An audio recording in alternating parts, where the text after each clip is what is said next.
Where the Traveler Begins. Abraham the Justice, known for his wisdom and his dedication to justice and truth in both life and death. The once mortal Abraham is a judge of pandemonium.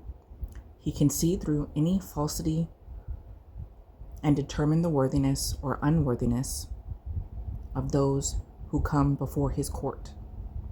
Although he arrived in the afterlife ragged, broken, and stripped of himself, that which was most real in himself preserved, his moral integrity, his dedication to justice and duty, his personal honor, Abraham shows us that the truth of our temporal selves, what in us is worth keeping, balanced against what is unworthy of our future selves, and best abandoned in the waste.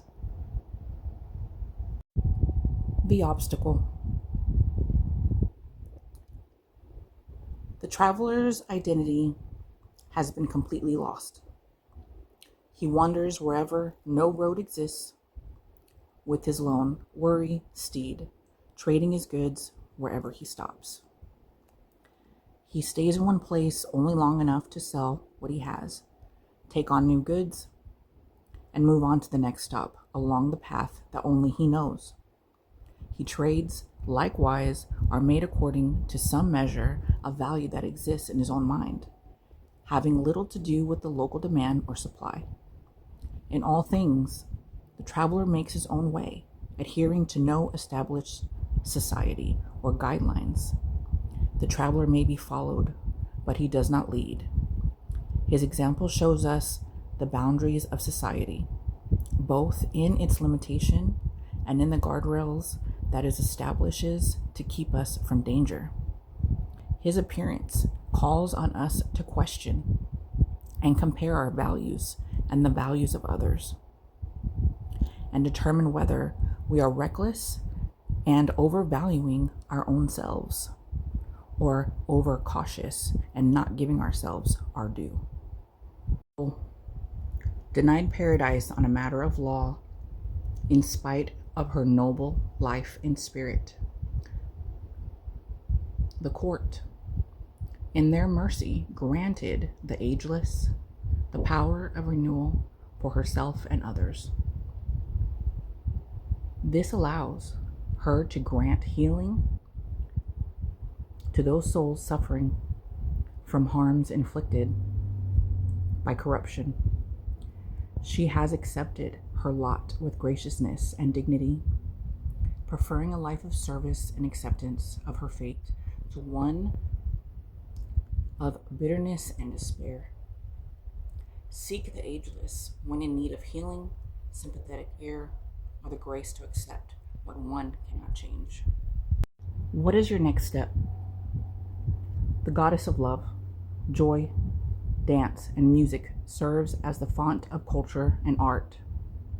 She serves as diplomat and mediator to the other gods, resolving disputes between them both within the realm and between the other realms. Hathor reminds us of the pleasures in life, and that they are more difficult to enjoy when there are outstanding problems between people. If you cannot serve as a mediator yourself, perhaps it is wise to seek one out. External force. Danu is a mother goddess of creation, and all of the fair folk are descendant from her. She supports all creative pursuits of fertility, wisdom, creativity, and abundance. However, that which creates a thing also protects it fiercely. Danu teaches us of the double-edged sword of creation and civilization. The benevolent mother that nurtures and guides with gentle wisdom on the one hand, and on the other, the ferocious beast dam that will destroy all who threaten those she calls her children. Conclusion. The eternal servitor has wandered the realm as long as anyone can remember.